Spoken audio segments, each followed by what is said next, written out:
सर्वेभ्यो नमो नमः। वयं काव्यप्रकाशस्य पंचमोल्लासं पठामः। पंचमोल्लासे गुणीभूतव्यङ्ग्यस्य 8 भेदाः सन्ति, तेषाम् अध्ययनम् अभूत्। तदनन्तरं वयं व्यञ्जनायाः स्थापनं कुर्मः, यतोहि काव्यप्रकाशे गुणीभूतव्यङ्ग्यस्य भेदानन्तरं व्यञ्जनायाः स्थापना वर्तते। व्यञ्जनायाः स्थापना अत्र वयं सर्वे पठितवन्तः यत् ध्वनि त्रिधा भवन्ति। किं किं नाम अस्ति? प्रथमः अस्ति वस्तुध्वनि अस्ति, अलङ्कारध्वनि अस्ति, अथ च रसध्वनि अस्ति। त्रिधा ध्वनि सन्ति, त्रिधा ध्वनि अस्ति। एतेषु यः रसध्वनि अस्ति, रसध्वनि किं भवति? रसध्वनि तु व्यङ्ग्यमेव भवति, व्यञ्जनमाध्यमेनैव भवति। तत्र अभिधाशक्त्या अथ च लक्षणाशक्त्या रसादिध्वनि न भवति। वयं जानीमः यत् शब्दशक्ति कतिधा भवन्ति? त्रिधा भवन्ति। का अस्ति? प्रथमः का अस्ति? अभिधाशक्तिः अस्ति, लक्षणाशक्तिरस्ति, व्यञ्जनाशक्तिरस्ति। अभिधाशक्त्या किम् अस्ति? अभिधाशक्त्या वाच्यार्थस्य प्रतीतिः भवति, लक्षणाशक्त्या लक्ष्यार्थस्य प्रतीतिः भवति, व्यञ्जनाशक्त्या व्यङ्ग्यार्थस्य प्रतीतिः भवति। ध्वनि अपि त्रिधा भवति, शब्दशक्तिः त्रिधा भवन्ति, अभिधाशक्ति, लक्षणाशक्ति, व्यञ्जनाशक्तिश्च। ध्वनि अपि त्रिधा भवन्ति, वस्तुध्वनि, रसध्वनि, क्षम्यतां, वस्तुध्वनि, अलङ्कारध्वनि, रसध्वनिश्च। रसध्वनि इत्यस्य अध्ययनम् अभूत् यत् रसध्वनि किम् अस्ति? रसध्वनि अत्र असंलक्ष्यक्रमव्यङ्ग्यस्य भेदो अस्ति। अर्थात् रसादिध्वनिं वयम् असंलक्ष्यक्रमं वदामः। असंलक्ष्यक्रमं किम् अस्ति? यत्र विभाव अनुभाव व्यभिचारिणां मध्ये क्रमस्य प्रतीतिः न भवति। यदा रसप्रतीतिः केन माध्यमेन भवति? विभाव अनुभाव व्यभिचारि संयोगेन रसप्रतीतिः भवति। यत्र असंलक्ष्य अर्थात् यत्र वाच्यार्थस्य व्यङ्ग्यार्थस्य मध्ये क्रमः न प्रतीयते तदुच्यते असंलक्ष्यक्रमव्यङ्ग्य। असंलक्ष्यक्रमव्यङ्ग्यमेव रसादिध्वनिं वदामः। अत्र इदमस्ति यः रसध्वनिः अस्ति स रसध्वनिः व्यञ्जनमाध्यमेनैव भवति। व्यङ्ग्यार्थः अस्ति, रसादिध्वनिः व्यञ्जनमाध्यमेनैव भवति। अभिधाशक्त्या अथ च लक्षणाशक्त्या भवितुं न शक्यते। अधुना त्रिषु ध्वनिषु एकः अस्ति वस्तुध्वनि, एकः अस्ति अलङ्कारध्वनि। एकदा अत्र पश्यामः। पूर्वं अध्ययनम् अभूत्, पुनरपि आवृत्तिं कुर्मः यतोहि तस्य प्रसङ्गे आगच्छति। ध्वनिरस्ति, ध्वनेः द्विधा विभागं कुर्मः। पूर्वम् अविवक्षितवाच्यध्वनिम् अथ च विवक्षितवाच्यध्वनिम्। अत्र अविवक्षितवाच्यध्वनिं किं भवति? यत्र वाच्यार्थः विवक्षितः नास्ति, अर्थात् वाच्यार्थः तात्पर्यरूपेण न भवति। यत् अविवक्षित अर्थात् न विवक्षितः, कः न विवक्षितः? वाच्यार्थः, अर्थात् यत्र वाच्यार्थः विवक्षितः नास्ति तदुच्यते अविवक्षितवाच्यध्वनि। अविवक्षितवाच्यध्वनिमेव लक्षणामूलध्वनि इत्युच्यते। अत्र अविवक्षितवाच्यध्वनेः अपि द्वौ भेदौ स्तः, अर्थान्तरसंक्रमितध्वनि अथ च अत्यन्ततिरस्कृतध्वनि। अर्थान्तरसंक्रमित किं भवति? अर्थात् यत्र वाच्यार्थः अन्य विशेष अर्थे संक्रमितो भवति। वाच्यार्थः एकस्मिन् अर्थे तु तिष्ठति, संक्रमितं अर्थात् संक्रमणं भवति। एकस्मिन् स्थाने तु तिष्ठति, एकस्मात् स्थानात् अन्यत्रपि गच्छति, तदुच्यते संक्रमणम्। अत्र किं भविष्यति? अर्थान्तरसंक्रमितम् अर्थात् यत्र वाच्यार्थः अन्यस्मिन् अर्थेपि गच्छति तदुच्यते अर्थान्तरसंक्रमितम्। अत्यन्ततिरस्कृतं किं भवति? तिरस्कृतम् अर्थात् यत्र उपेक्षा वर्तते, सर्वथा उपेक्षितः भवति, तिरस्कारः भवति, अत्यन्ततिरस्कारः भवति। अर्थात् यत्र वाच्यार्थस्य अत्यन्त तिरस्कृतो भवति तत्र उच्यते अत्यन्ततिरस्कृतवाच्यम्। अविवक्षित वाच्य ध्वनि ये द्वौ भेदौ स्तः अर्थांतर संक्रमित ध्वनि अथ च अत्यंत तिरस्कृत ध्वनि। एतेषां मध्ये वस्तु ध्वनि ग्रहणं भविष्यति। अर्थात रसादि ध्वनि तो असंलक्ष्य क्रमे व्यंग्य ध्वनि अस्ति। वस्तु ध्वनि अविवक्षित वाच्य ध्वनि है अर्थांतर संक्रमितम अत्यंत तिरस्कृत रूप मध्ये आगच्छति। अधुना अवशिष्टं किमस्ति? अभिधा मूल ध्वनि है द्वौ भेदौ स्तः संलक्ष्य क्रमे व्यंग्यम अथ च असंलक्ष्य क्रमे व्यंग्यम। असंलक्ष्य क्रमे व्यंग्यम रसादि ध्वनि वर्तते। संलक्ष्य क्रमे व्यंग्यस्य अपि त्रिधा भेदाः सन्ति। शब्द शक्ति मूलक संलक्ष्य क्रम व्यंग्य, अर्थ शक्ति मूलक संलक्ष्य क्रम व्यंग्य, उभय शक्ति मूलक संलक्ष्य क्रम व्यंग्य। अत्रापि किम भवति? संलक्ष्य क्रम व्यंग्ये वस्तु ध्वनि आगच्छति अथ च अलंकार ध्वनि आगच्छति। अर्थात अत्र पश्यन्तु लक्षणामूल ध्वनि अर्थांतर संक्रमित लक्षणामूल ध्वनि माध्यमेन अथ च अत्यंत तिरस्कृत लक्षणामूल ध्वनि माध्यमेन यह व्यंग्यार्थ आगच्छति। सह व्यंग्यार्थ वस्तु ध्वनि कथ्यते, वस्तुपरक वर्तते। अत्र शब्द शक्ति मूलक संलक्ष्य क्रमे व्यंग्य रूपेण अथ च अर्थ शक्ति मूलक संलक्ष्य क्रमे व्यंग्य, उभय शक्ति मूलक संलक्ष्य क्रमे व्यंग्य रूपेण यह व्यंग्यार्थ आगमिष्यति। सह उच्यते वस्तु ध्वनि अथ च अलंकार ध्वनि। अर्थात त्रिषु ध्वनिषु रसध्वनि अस्ति, वस्तु ध्वनि अस्ति अथ च अलंकार ध्वनि अस्ति। रसध्वनि रसादि ध्वनि अभिधा मूल ध्वनि यह भेद अस्ति असंलक्ष्य क्रमे व्यंग्ये अस्मिन् मध्ये आगच्छति। अन्य अवशिष्टं वस्तु ध्वनि अलंकार ध्वनि। अर्थात लक्षणामूल ध्वनौ वस्तु ध्वनि आगमिष्यति। ये अभिधा मूल ध्वनि यह संलक्ष्य क्रमे व्यंग्य अस्ति तस्य मध्ये वस्तु ध्वनि अपि आगमिष्यति अथ च अलंकार ध्वनि अपि आगमिष्यति। अर्थात लक्षणामूल माध्यमेन यह व्यंग्यार्थ आगमिष्यति।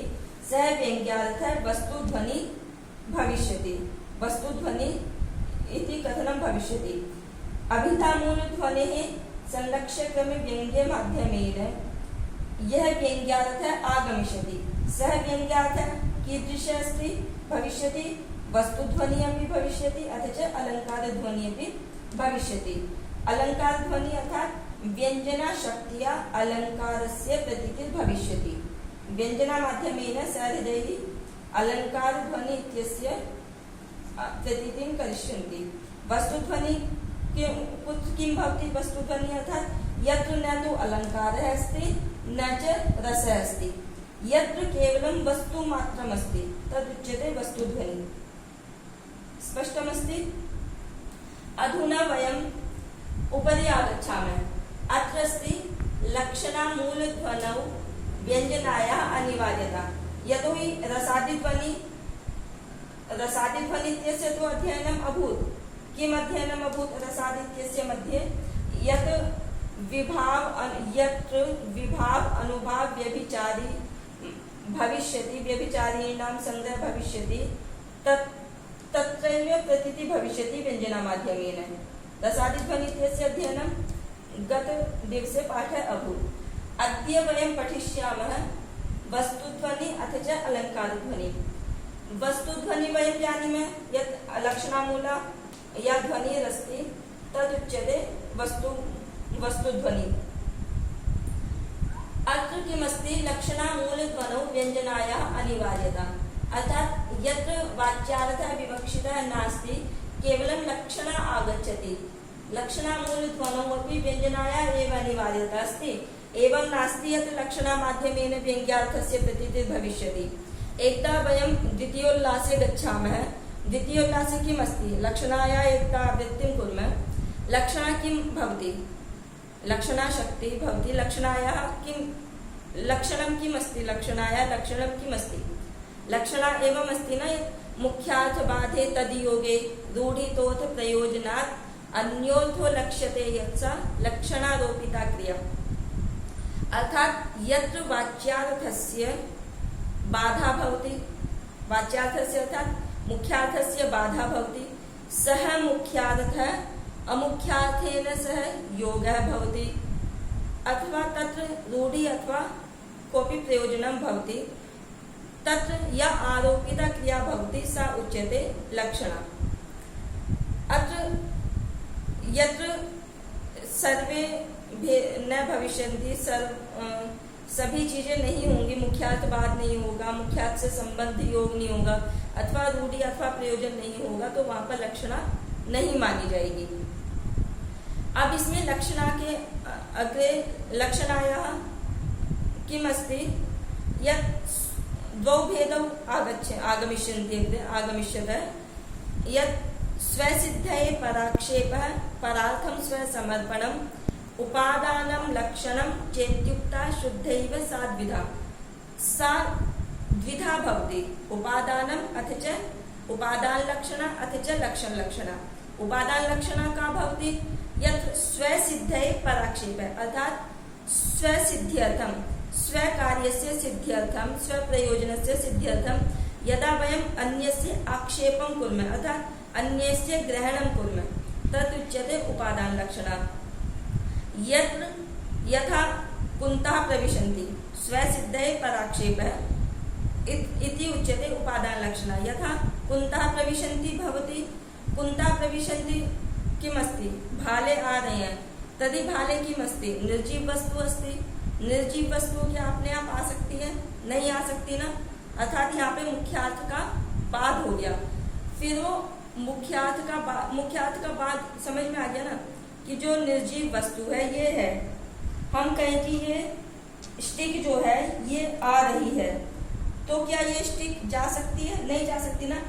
जब स्टिक के साथ कोई व्यक्ति होगा तभी स्टिक आगे बढ़ेगी, तो जब स्टिक नहीं जा सकती तो इससे मुख्यार्थ का बाद हो गया।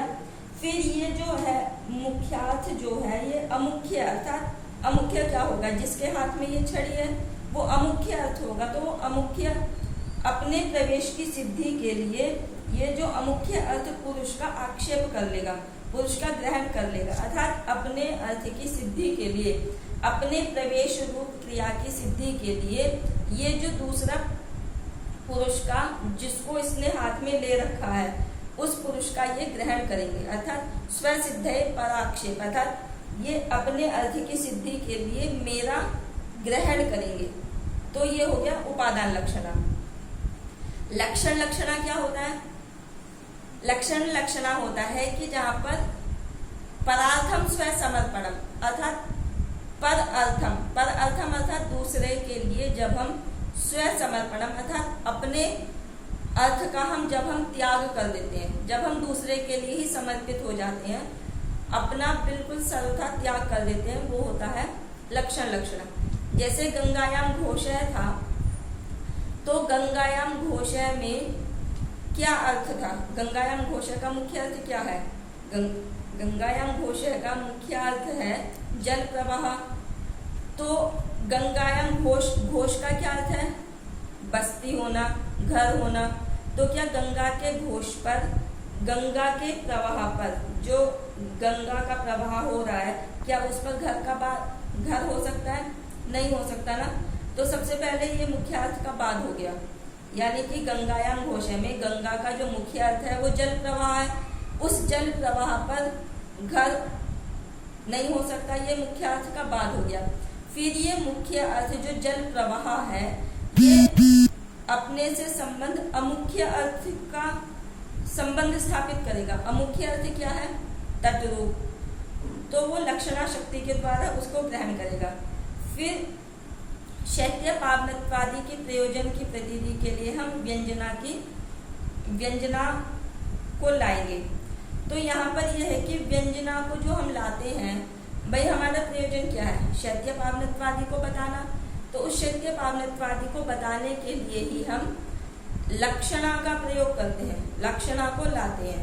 ये नहीं कि लक्षणा जरूरी है, अगर प्रयोजन नहीं होगा तो हम लक्षणा को नहीं लाएंगे, प्रयोजन के लिए ही हम लक्षणा को लाते हैं। यानी कि जो शैत्य पावनत्वादि है उस प्रयोजन की सिद्धि के लिए हम लक्षणा शक्ति के द्वारा तटरूप अर्थ का ग्रहण करेंगे। तो इसमें हम ये कह रहे हैं कि लक्षणा मूल ध्वनौ व्यंजनाया अनिवार्यता, अर्थात लक्षणामूल ध्वनि में व्यंजना के बिना काम कैसे नहीं चल सकता।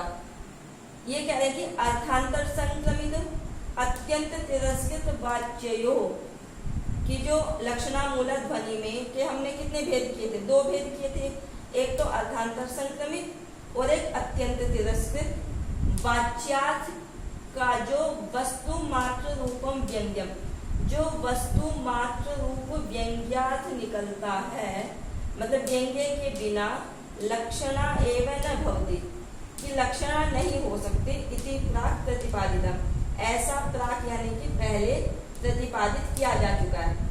अर्थात ये जो हमने यहाँ देखिए जो ध्वनि की जो लक्षणामूला ध्वनि है, इस लक्षणामूला ध्वनि के द्वारा जो अर्थांतर संक्रमित और अत्यंत तिरस्कृत 2 भेद है, इन वाच्यार्थ के द्वारा जो हमने व्यंग्यार्थ वस्तु ध्वनि रूपक जो हमने व्यंग्यार्थ निकाला था, इस व्यंग्यार्थ के बिना इनमें लक्षणा नहीं आ सकती।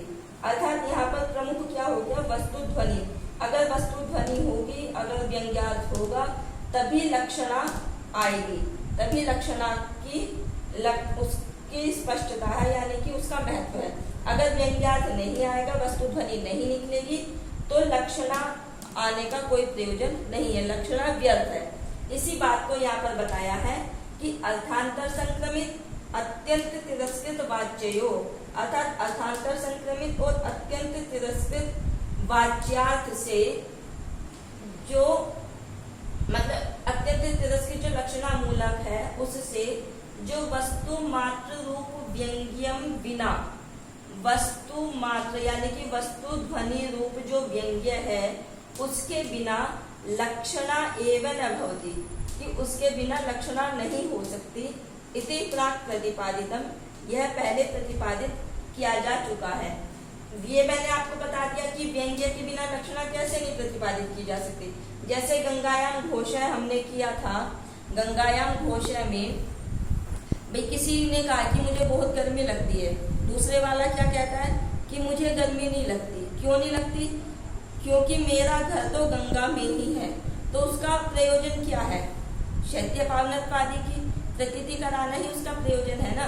तो उस प्रयोजन की सिद्धि के लिए हमने लक्षणा के द्वारा तटरूप अर्थ का ग्रहण करते हैं, अर्थात व्यंग्यार्थ की सिद्धि के लिए शैत्य पावनत्वादि की प्रतीति के लिए ही हम लक्षणा का प्रयोग करेंगे। अगर हमें शैत्य पावनत्वादि रूप प्रयोजन नहीं बताना होता तो हम लक्षणा शक्ति को नहीं लाते। यहाँ पर व्यंग्यार्थ की व्यंजकता को बताने की बहुत ज्यादा अनिवार्य। अगर व्यंजकता नहीं होगी, व्यंग्यार्थ की प्रतीति शैत्य पावनत्वादि की प्रतीति कराना हमारा उद्देश्य नहीं होगा, तो हम नहीं कराएंगे। अब इसमें जो लक्षणा को प्रतिपादित करने वाले हैं या लक्षणा का सहारा लेने वाले हैं, तो वो ये कहते हैं कि तुम व्यंजना को मत मानो। एक हमने द्वितीय उल्लास में पढ़ा है कि तुम लक्षणा के द्वारा ही व्यंग्यार्थ की प्रतीति कर लो। लक्षणा के द्वारा प्रतीति कैसे कर लो? वो एक तो ये कहते हैं कि तुम्हें अगर शैत्य पावनत, ये विपक्षियों का मत है, इसे मिक्स नहीं करना है। विपक्षियों का मत क्या कहते हैं? जो विपरीत वाले हैं, विपक्ष में जो बैठे हैं, विपक्ष वाले क्या कुतर्क तो कर रही है ना। तो यहाँ पर भी जो लक्षणा वाले हैं वो विपक्ष वाले हैं, वो कुतर्क कर रहे हैं। वो कुतर्क क्या कर रहे हैं? वो कहते हैं कि जो अगर तुम्हें शैत्य पावनत्वादि की प्रतीति करनी है तो तुम व्यंजना से मत करो। तुम क्या करो? 2 मत देते हैं कुतर्क, वो 2 कुतर्क देते हैं। क्या क्या देते हैं? पहला तो वो कहते हैं कि तुम पहली लक्षणा से तो जो तटरूप अर्थ है हमने वो ले लिया, फिर दूसरी लक्षणा से क्या करो? जो तुम शैत्य पावनत्वादि की प्रतीति है उसकी प्रतीति भी तुम लक्षणा के द्वारा ही कर लो। यानी कि देखो, पहले हमने क्या किया, गंगायाम, पहले हम जो इसका सीधा सीधा है पक्ष वाला, पहले हम वो देखते हैं कि गंगायाम घोषय है, उसमें कहा है कि गंगा का जल प्रवाह, ये है इसका मुख्यार्थ है। गंगा शब्द का मुख्यार्थ क्या है? जल प्रवाह। गंगायाम घोष अर्थात जल के प्रवाह पर घोषियों की बस्ती। उसके गंगा के प्रवाह पर घर नहीं हो सकता, तो मुख्यार्थ का बाध होकर के क्या हुआ, इसमें लक्षणा की शर्तें भी लगानी है। मुख्यार्थ का बाद हो गया, मुख्यार्थ के बाद मुख्य अर्थ से संबद्ध अमुख्य अर्थ की कल्पना करते हैं। तो वो अमुख्य अर्थ क्या होता है, तटरूप अर्थ, यानी कि उससे संबंध, सामीप्य संबंध। गंगा के प्रवाह से ज्यादा समीप कौन है, तटरूप, तटीय। तो वो तटरूप अर्थ किससे आएगा, वो लक्षणा के द्वारा ही आएगा। तो जब वो लक्षणा के द्वारा आ गया तो फिर उसकी तीसरी शर्त क्या थी, रूढ़ि अथवा प्रयोजन। तो यहाँ पर प्रयोजन क्या है, शैत्य पावनत्वादि की प्रतीति। तो उस शैत्य पावनत्वादि की प्रतीति के लिए हम वहां पर व्यंजना लाते हैं। लेकिन जो विपक्षी हैं, विपक्षी क्या कहते हैं, वो पहला तर्क ये देते हैं कि तुमने चलो ठीक है मुख्यार्थ का ग्रहण कर लिया कि पहले लक्षणा से तुम तटरूप अर्थ तक तो सबका सेम है, विपक्ष वालों का भी, कि चलो एक लक्षणा से तुमने तटरूप अर्थ ले लिया, लेकिन जो शैत्य पावनत्वादि की प्रतीति कर रहे हो उसमें भी तुम दूसरी लक्षणा के द्वारा तुम उसकी प्रतीति कर सकते हो, व्यंजना की जरूरत नहीं है। लेकिन फिर ऐसे बोलने से लक्षणा के द्वारा व्यंग्यार्थ की प्रतीति नहीं होगी ना, उसके लिए वो शर्तें लागू होनी चाहिए। तो क्या इसमें शर्तें लागू हो रही हैं, नहीं होने की। कैसे नहीं होगी, कि जैसे हमने गंगायाम घोषय में गंगा का प्रवाह रूप मुख्य था जल प्रवाह, तो अगर हम लक्षणा तट रूप जो अर्थ है, अगर पहली बात तो वो मुख्य अर्थ नहीं है, उसमें आता है ना लक्ष्यम न मुख्यम नाप्यत्र बाधो योग फलेन नो न प्रयोजनम एतस्मिन् न च शब्द स्खलत गति, द्वितीय उल्लास में आता है। तो वहां पर वो ये कहते हैं कि पहली बात तो जो तट है वो गंगा का मुख्य अर्थ नहीं है। अगर चलो तुम बार बार कह रहे हो तो हम मान भी लेते हैं तटरूप अर्थ है, तो क्या वहां पर तटरूप अर्थ मान लिया गंगा का, तो क्या वहां पे मुख्यार्थ का बाद होगा? वहां पे तो घर बन सकते हैं ना, जो तट है गंगा के प्रवाह पर नहीं बन सकता, लेकिन जो तट है वहां पर तो बहुत सारे चाय वाले भी होते हैं और बहुत सारे खाने पीने वाले बहुत सारे होते हैं, हम बैठ भी जाते हैं, तो घर भी बन ही सकता है, होटल वगैरह होते हैं समुद्र के पास, तो तट पे तो घर बन सकता है। तो चलो उसी किसी तरीके से मुख्यार्थ का बाद नहीं है, लेकिन फिर भी चलो मुख्यार्थ का बाद तुम कर लो, तुम कह रहे हो, तो फिर जैसा संबंध तट का जल प्रवाह से है, तो क्या वैसा संबंध तट रूप अर्थ से शैत्य पावनत्वादि का है, जो सामीप्य संबंध हो या और भी कोई संबंध है?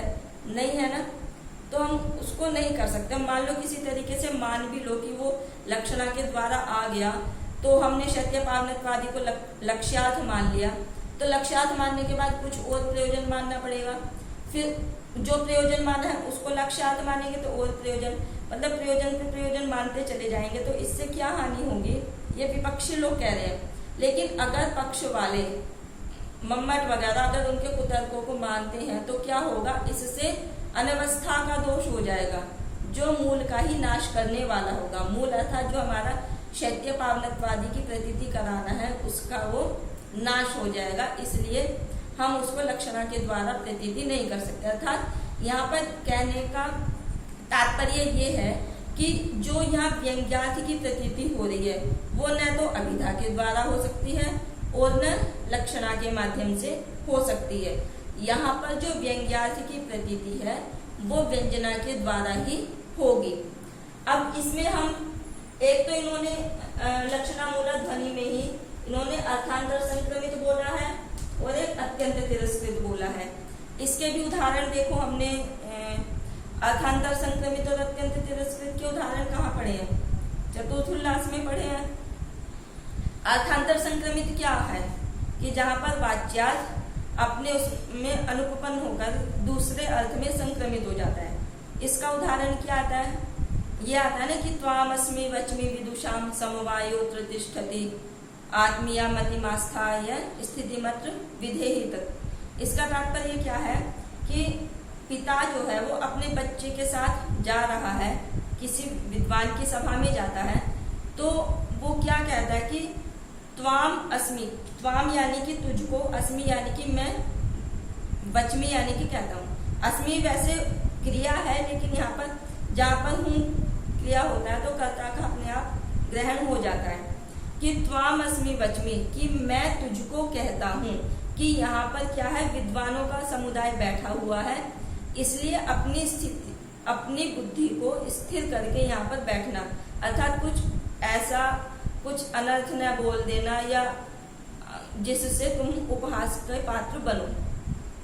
तो यहाँ पर नॉर्मल वच्मि कहना कि मैं तुमको कह रहा हूँ, लेकिन इसका व्यंग्यार्थ क्या निकलेगा, व्यंग्यार्थ निकलेगा कि मैं तुमको उपदेश योग्य, मैं तुमको वच्मि यानी कि उपदेश करता हूँ। यहाँ पर जो वच्मि शब्द है ना, वच्मि का वाच्यार्थ तो कथन कहना अर्थ है, लेकिन व्यंग्यार्थ क्या निकलेगा कि मैं तुझको उपदेश कर रहा हूँ, विशेष रूप से उपदेशित कर रहा हूँ।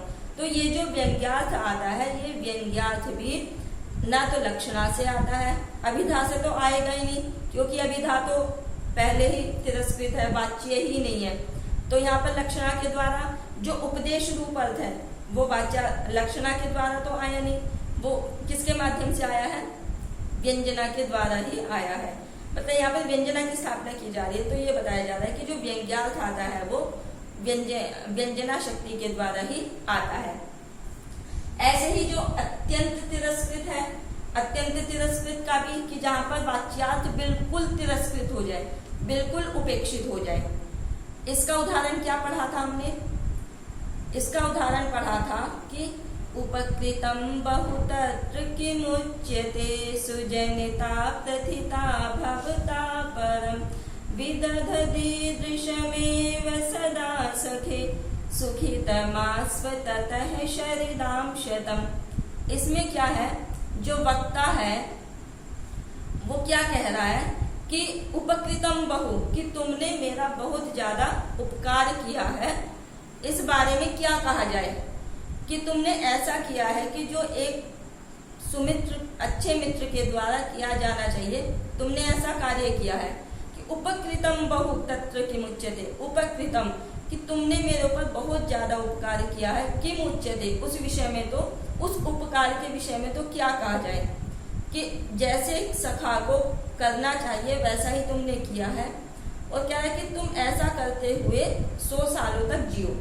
वाच्यार्थ तो ये है, लेकिन व्यंग्यार्थ क्या है, व्यंग्यार्थ इसके बिल्कुल विपरीत है, यानी कि जो कहने वाला व्यक्ति है उसका बहुत ज्यादा अपकार किया है सामने वाले ने, तो वो उसको कह रहा है कि तुमने मेरा इतना अपकार किया, इतना अपकार किया है कि तुम 100 साल ना जियो, तुमने एक शत्रु के समान आचरण किया है और तुम मतलब सखा कहने योग्य नहीं हो।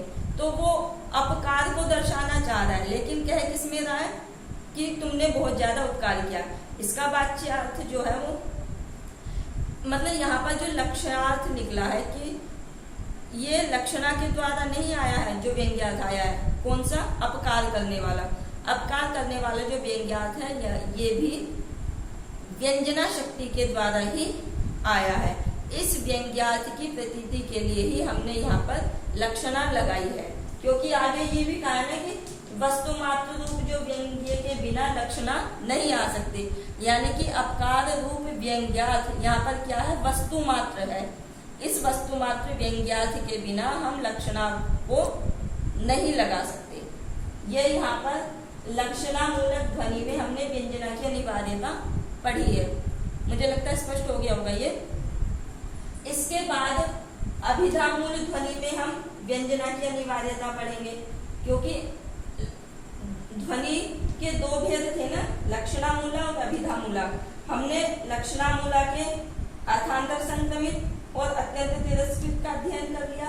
अब हम अभिधा मूल ध्वनि का अध्ययन करेंगे कि अभिधा मूल ध्वनि में व्यंजना किस प्रकार से मतलब किस प्रकार से अनिवार्य है। तो इसमें कह रहे हैं कि अभिधा मूल ध्वनि के में जो संलक्ष्य क्रम व्यंग्य है, संलक्ष्य क्रम व्यंग्य के हमने 3 भेद होते हैं, शब्द शक्ति मूलक, अर्थ शक्ति मूलक, उभय शक्ति मूलक। तो पहले हम शब्द शक्ति मूलक का पढ़ेंगे इसमें अभिधा मूल ध्वनि में, और इसमें हम अर्थ शक्ति मूलक ध्वनि का पढ़ेंगे।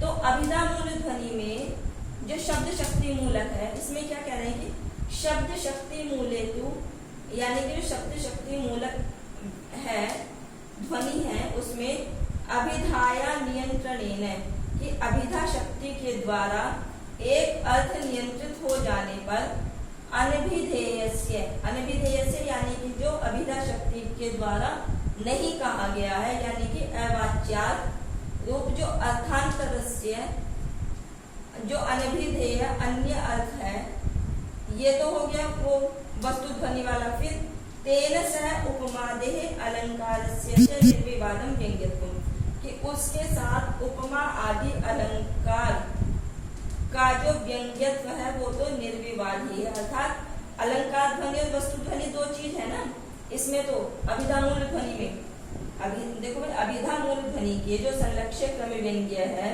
ये दो ध्वनि होती है इसमें, वस्तु ध्वनि होती है, अलंकार ध्वनि होती है। तो वस्तु ध्वनि में तो क्या होता है कि अभिधा शक्ति के द्वारा नियंत्रित हो जाने पर, एक अर्थ के नियंत्रित हो जाने पर जो अनभिधेय है, यानी कि जो अवाच्यार्थ है, अवाच्यार्थ की प्रतीति जो होती है वो व्यंजना शक्ति के द्वारा होती है, और उसके साथ ही जो उपमादि अलंकार की प्रतीति होती है उसका भी व्यंग्यत्व जो है वो व्यंजना जो है वो निर्विवाद ही है, अर्थात उसमें कोई विवाद नहीं।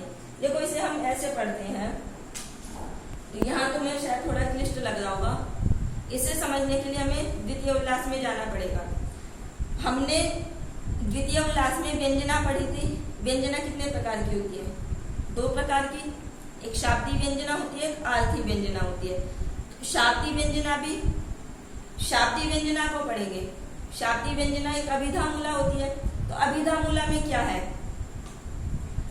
अभिधा मूला में वो आता है ना, अनेकार्थस्य शब्दस्य वाचकत्वे नियंत्रिते संयोगाद्यैर वाच्यार्थधीकृत व्याप्ति रंजनम। अर्थात वहां पर क्या है कि अनेकार्थस्य शब्दस्य, कि शब्द के अनेक अर्थ होते हैं, अनेक अर्थ होने पर उनमें से अभिधा शक्ति जो आती है वो एक अर्थ में नियंत्रित हो जाती है।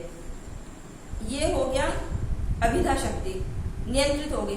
नियंत्रित होने के बाद जो दूसरा अर्थ आता है वो अर्थ किसके द्वारा आता है? वो व्यंजना शक्ति के द्वारा आता है। देखो इसमें जैसे हम, इसकी कारिका क्या है जो नियंत्रित करती है? भाई एक शब्द के कई अर्थ होते हैं, लेकिन इस एक अर्थ में नियंत्रित करती है क्या, किस तरीके से आता है? उसमें एक कारिका आती है ना, संयोगो विप्रयोगश्च साहचर्यम विरोधिता इत्यादि 14 प्रकार हैं। तो हम पहले एक का ही एग्जाम्पल ले लेते हैं यहाँ पर, कि जैसे संयोग का हम उदाहरण लेते हैं। संयोग का उदाहरण क्या आता है कि जैसे सशंख चक्रो हरि, सशंख चक्रो हरि आता है, अर्थात शंख और चक्र के साथ हरि है। अब हरि शब्द का हम क्या अर्थ लेंगे? हरि शब्द के तो अनेक अर्थ होते हैं ना। हरि शब्द का जैसे यम अर्थ भी होता है, अनिल अर्थ भी होता है, कुबेर अर्थ भी होता है, कृष्ण अर्थ भी होता है, विष्णु अर्थ भी होता है, बहुत सारे अर्थ है ना। तो अब हमें कैसे पता चलेगा कि हमें सशंख चक्रो हरि, यहाँ पर हरि शब्द का हमें क्या अर्थ लेना है? तो ये जो संयोगो विप्रयोगश्च साहचर्यम विरोधिता जो है, तो यहाँ पर संयोग संबंध से हम अर्थ नियंत्रित करेंगे विष्णु अर्थ में। हरि शब्द का भाई शंख और चक्र के साथ हमेशा कौन रहते हैं? विष्णु रहते हैं। सशंख चक्रो अर्थात शंख, सशंख, शंख अर्थात शंख और चक्र के साथ जिसका संयोग है, संयोग के माध्यम से हम अभिधा शक्ति एक अर्थ में नियंत्रित कर रही है ना। संयोग अर्थात शंख और चक्र के द्वारा के साथ जो हमेशा रहते हैं वो कौन है? वो विष्णु है। तो यहाँ पर अभिधा शक्ति आकर के हरि शब्द जो है, हरि शब्द का यहाँ पर विष्णु अर्थ लिया है, एक अर्थ में नियंत्रित हो गई। अब एक अर्थ में नियंत्रित होने के बाद भी अगर हरि शब्द का हम कृष्ण अर्थ ले रहे हैं या अनिल अर्थ ले रहे हैं, तो वो जो अर्थ आएगा वो व्यंजना शक्ति से आएगा। ये क्लियर हो गया? एग्जाम्पल के रूप में देख सकते हैं, जैसे एक श्लोक आता है इसी का, भद्रात्मनो दुरधिरोहतनोर्विशाल वंशोन्नते कृतशिली मुख संग्रहस्य दानाम्बुषे, कैसे करके है पूरा श्लोक, दानाम्बुषे पप्लुत गते परवारणस्य इस तरीके से इसमें क्या है कि ये श्लोक जो है इसका अर्थ जो आएगा, एक तो राजा पक्ष का आएगा, एक आएगा हाथी पक्ष का। तो जो अभिधा शक्ति है वो अभिधा शक्ति के द्वारा प्राकरणिक अर्थ जो है, राजा का प्रकरण चल रहा है तो राजा के अर्थ में अभिधा शक्ति के द्वारा नियंत्रित होकर के राजा पक्ष का अर्थ दे देता है कि भद्रात्मनो दुरधिरोहतनो, कि आप ऊंचे कुल में उत्पन्न हुए हैं, ऐसे ऐसे हुए। लेकिन इसका जो गज पक्ष आएगा, हाथी पक्ष आएगा कि आप उन्नत वंश में उत्पन्न होने वाले, हाथी भी शिलीमुख वगैरह अच्छा वंश माना जाता है। तो जो गज पक्ष अर्थ आएगा वो व्यंजना शक्ति के द्वारा आएगा। यहाँ पर ये बताया गया है कि शब्द के अनेक अर्थ हैं, अनेक अर्थों में से वहां पर अभिधा शक्ति संयोग विप्रयोग आदि के द्वारा शब्द जो है एक अर्थ में नियंत्रित हो गया, यानी कि राजा अर्थ में नियंत्रित हो गया। लेकिन राजा अर्थ भद्रात्मनो दुरधिरोहतनो विशाल वंशोन्नते कृतशिली मुख संग्रहस्य, इसमें राजा पक्ष का हमने अर्थ कर लिया, नियंत्रित हो गया राजा पक्ष में। लेकिन राजा पक्ष के बाद भी जो दूसरा हाथी पक्ष का अर्थ आ रहा है वो किसके द्वारा आएगा, वो व्यंजना शक्ति के द्वारा आएगा। क्योंकि अभिधा तो कर भाई, यहाँ पे अभिधा मूला शक्ति में लक्षणा तो 3 शक्तियां हैं, अभिधा लक्षणा व्यंजना। तो अभिधा शक्ति तो नियंत्रित हो गई तो वो तो दूसरा अर्थ दे नहीं सकती, अनभिधेय अर्थ, वाच्य अर्थ दे नहीं सकती, तो वो तो वाच्यार्थ ही देगी, एक अर्थ में नियंत्रित हो गई। तो एक अर्थ में नियंत्रित होने से के बाद जो अनभिधेय यानी कि जो अभिधा शक्ति के द्वारा जो कहा नहीं गया है, जो अनभिधेय यानी कि अनभिधेय आया है ना, कि जो अनभिधेय जो अवाच्यार्थ आता है वो व्यंजना शक्ति के द्वारा ही आता है। ये हो गया शब्द शक्ति मूलक में व्यंजना की अनिवार्यता, एक अर्थ में भी नियंत्रित हो गए। और दूसरा जो उपमादि अलंकारों की प्रतीति भी सहृदयों को हो रही है व्यंग्यार्थ रूप में, तो वो भी व्यंजना के द्वारा ही आएगा। क्लियर हो गया। अब हम पढ़ेंगे, इसके बाद आता है अभिहितान्वयवाद। अभिहितान्वयवाद भी हमने पढ़ा है कि अभिहितान्वयवादे व्यंजनाया अनिवार्यता, कि अभिहितान्वयवाद में व्यंजना की अनिवार्यता कैसी है, कि व्यंजना के द्वारा कैसे नहीं हो सकता। ये देखिए, पहले यहाँ पढ़ लेते हैं फिर एग्जाम्पल के रूप में पढ़ेंगे। यहाँ पर है कि अर्थ शक्ति मूलेपि, अर्थ शक्ति मूल किस लिए कहा है, देखो संलक्ष्य क्रम व्यंग्य में अभिधा मूल ध्वनि के जो हमने संलक्ष्य क्रम व्यंग्य भेद किया था, संलक्ष्य क्रम व्यंग्य में भी शब्द शक्ति मूलक का तो हमने पढ़ लिया कि वो एक अर्थ में नियंत्रित, शब्द के अनेक अर्थ होते हैं, अनेक अर्थों में से अभिधा शक्ति के द्वारा एक अर्थ में नियंत्रित हो जाती है। एक अर्थ में नियंत्रित होने के बाद जो दूसरा अर्थ आता है वो व्यंजना शक्ति के द्वारा आता है। ठीक है, अब हम अर्थ शक्ति मूलक पढ़ेंगे इसी में ही।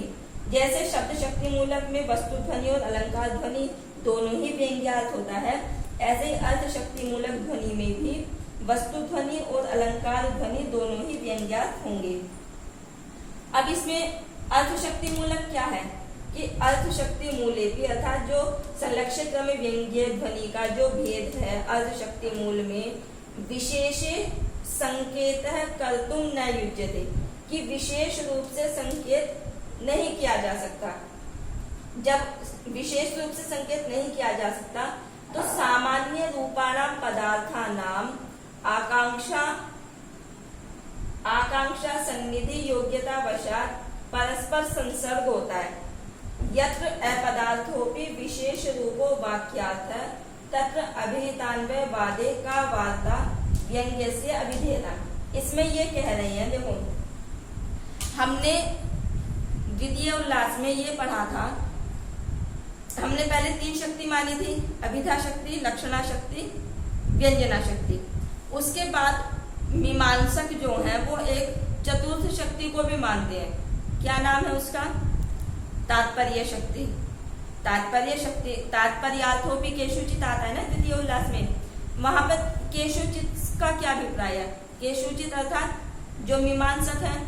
मीमांसक कौन कौन है? मीमांसक के मत कौन से हैं? एक अभिहितान्वयवादी है, एक अन्विताभिधानवादी है। अभिहितान्वयवादी कौन है? कुमारिल भट्ट के जो मतानुयायी हैं वो अभितान्वयवादी हैं, और जो अन्विता विधानवादी कौन है? जो प्रभाकर गुरु हैं वो। प्रभाकर शिष्य हैं कुमारिल भट्ट के, लेकिन उनका मत भारी था।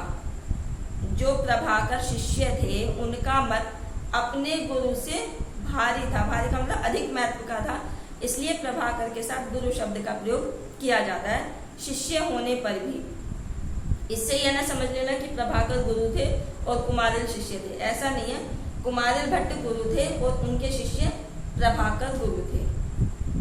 तो इसमें क्या कहते हैं अभितान्वयवादी? क्या कहते हैं अभितान्वयवादी? ये कहते हैं ना, देखो, एक तो पद का अर्थ होता है पदार्थ, एक वाक्य का अर्थ होता है। पद का अर्थ मतलब जैसे हम ये कह दें कि अभिहितान्वय, इसका ये एक पद है, इस पद का अर्थ क्या होगा? अभिहितान्वयवाद में। फिर हम ले व्यंजनाया, ये एक पद है, इस पद का क्या अर्थ होगा? व्यंजना की। फिर कहें अनिवार्यता, अनिवार्यता।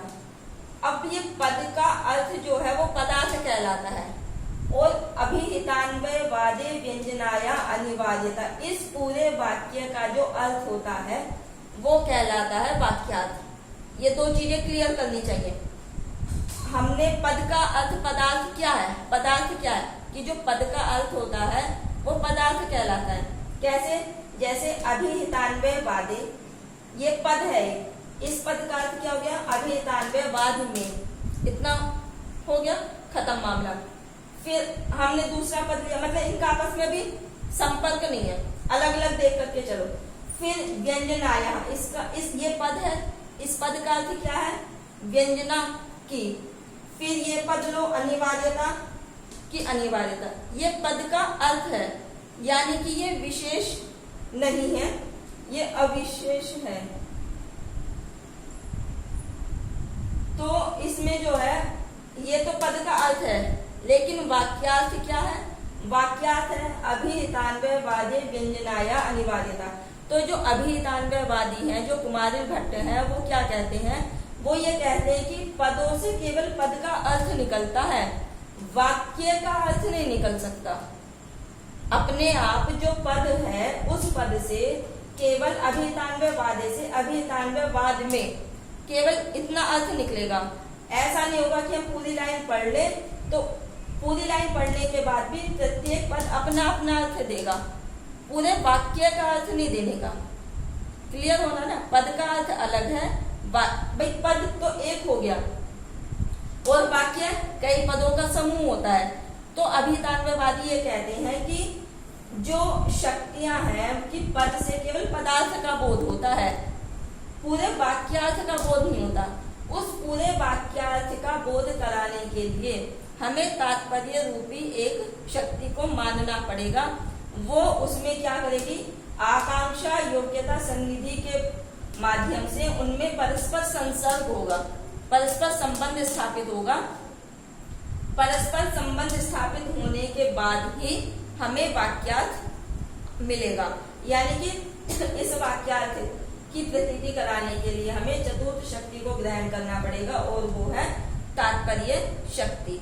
तो जो मम्मट है वो ये कह रहे हैं कि जब मीमांसक जो हैं, जब पूरे वाक्यार्थ की प्रतीति नहीं करा सकते बिना तात्पर्य शक्ति के, जब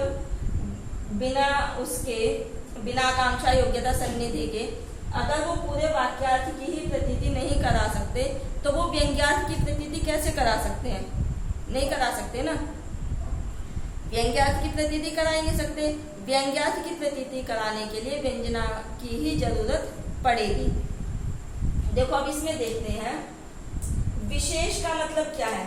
अर्थ शक्ति मूल्य भी, अर्थात जो संलक्ष्य क्रम व्यंग्य का जो अर्थ शक्ति मूल भेद है उसमें विशेष संकेत है कर्तुम नहीं युज्यते, यानी कि विशेष संकेत नहीं किया जा सकता। विशेष का मतलब क्या है?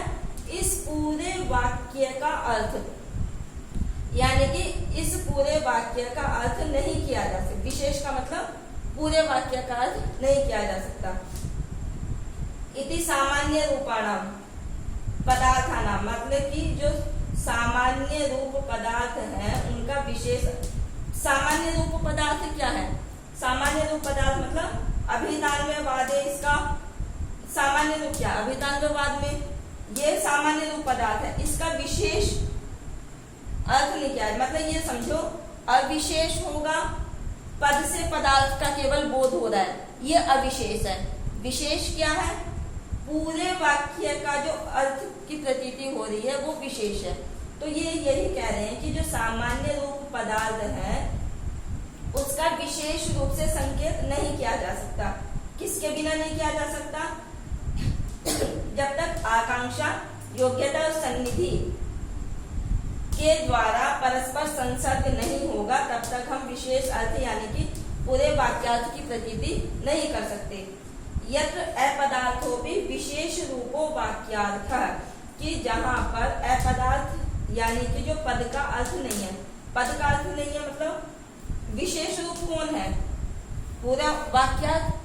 पूरा वाक्यार्थ यानी कि अपदार्थ, जहां पर पद का अर्थ नहीं है यानी कि जहां पर पूरे वाक्य का अर्थ है। अपदार्थोपी का मतलब जहां पर पूरे वाक्य का अर्थ है और वो पूरा अपदार्थ रूप जो वाक्यार्थ है वो कैसा है? वो विशेष रूप वाक्यार्थ है। तत्र वहां पर अभिधान्वयवाद में जब अपदार्थ से मतलब केवल पद से पदार्थ का बोध होता है, उसके लिए परस्पर संसर्ग करने के लिए विशेष अर्थ को द्योतित करने के लिए उन्हें तात्पर्य शक्ति को लाना पड़ता है। तो जब वो पूरे वाक्यार्थ का ज्ञान नहीं करा सकते तो व्यंग्यार्थ की प्रतीति कैसे करा सकते हैं? का वार्ता व्यंग्यस्य अभिधेयताम, यानी कि अभिधेयताम कैसे कह सकते हैं? व्यंग्यार्थ की क्या बात कह सकते हैं जब वो विशेष रूप वाक्यार्थ की प्रतीति ही अगर वो नहीं करा सकते अभिधान्वयवादी, तो वो व्यंग्यार्थ की प्रतीति कैसे कराएंगे? आज इतना ही, आगे कल पढ़ेंगे।